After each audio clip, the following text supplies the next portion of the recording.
जय श्री राम। सती का दक्ष यज्ञ में जाना। दक्ष ने सब मुनियों को बुला लिया और वे बड़ा यज्ञ करने लगे। जो देवता यज्ञ का भाग पाते हैं, दक्ष ने उन सबको आदर सहित निमंत्रित किया। दक्ष का निमंत्रण पाकर किन्नर, नाग, सिद्ध, गंधर्व और सब देवता अपनी अपनी स्त्रियों सहित चले। विष्णु, ब्रह्मा और महादेव जी को छोड़कर सभी देवता अपना अपना विमान सजाकर चले। सती जी ने देखा, अनेकों प्रकार के सुंदर विमान आकाश में चले जा रहे हैं। देव सुंदरियां मधुर गान कर रही हैं, जिन्हें सुनकर मुनियों का ध्यान छूट जाता है। सती जी ने विमानों में देवताओं के जाने का कारण पूछा। तब शिव जी ने सब बातें बतलाईं। पिता के यज्ञ की बात सुनकर सती कुछ प्रसन्न हुई और सोचने लगी कि यदि महादेव जी मुझे आज्ञा दें तो इसी बहाने कुछ दिन पिता के घर जाकर रहूं, क्योंकि उनके हृदय में पति द्वारा त्यागी जाने का बड़ा भारी दुख था। पर अपना अपराध समझकर वे कुछ कहती ना थीं। आखिर सती जी भय, संकोच और प्रेम रस में सनी हुई मनोहर वाणी से बोली, हे प्रभु, मेरे पिता के घर बहुत बड़ा उत्सव है।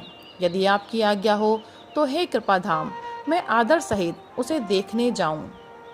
शिव जी ने कहा, तुमने बात तो अच्छी कही, यह मेरे मन को भी पसंद आई, पर उन्होंने न्योता नहीं भेजा, यह अनुचित है।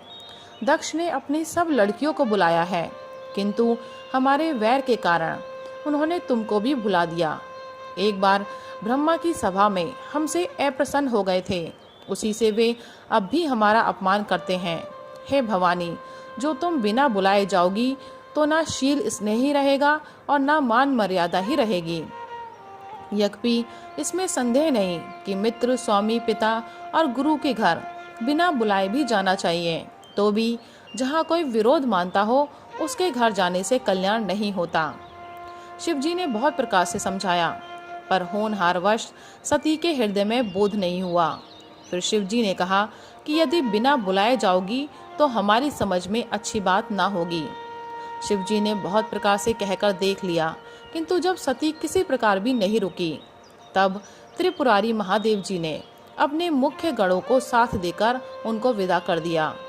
भवानी जब पिता दक्ष के घर पहुंची, तब दक्ष के डर के मारे किसी ने उनकी आवभगत नहीं की।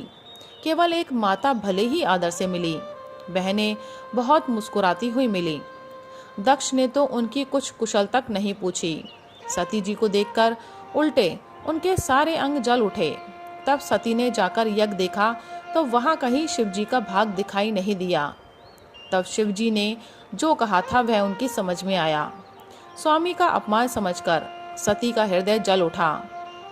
पिछला पति परित्याग का दुख उनके हृदय में उतना नहीं व्यापा था जितना महान दुख इस समय पति अपमान के कारण हुआ। यद्यपि जगत में अनेक प्रकार के दारुण दुख हैं, तथापि जाति अपमान सबसे बढ़कर कठिन है। यह समझकर सती जी को बड़ा क्रोध हो आया। माता ने उन्हें बहुत प्रकार से समझाया बुझाया। जय श्री राम।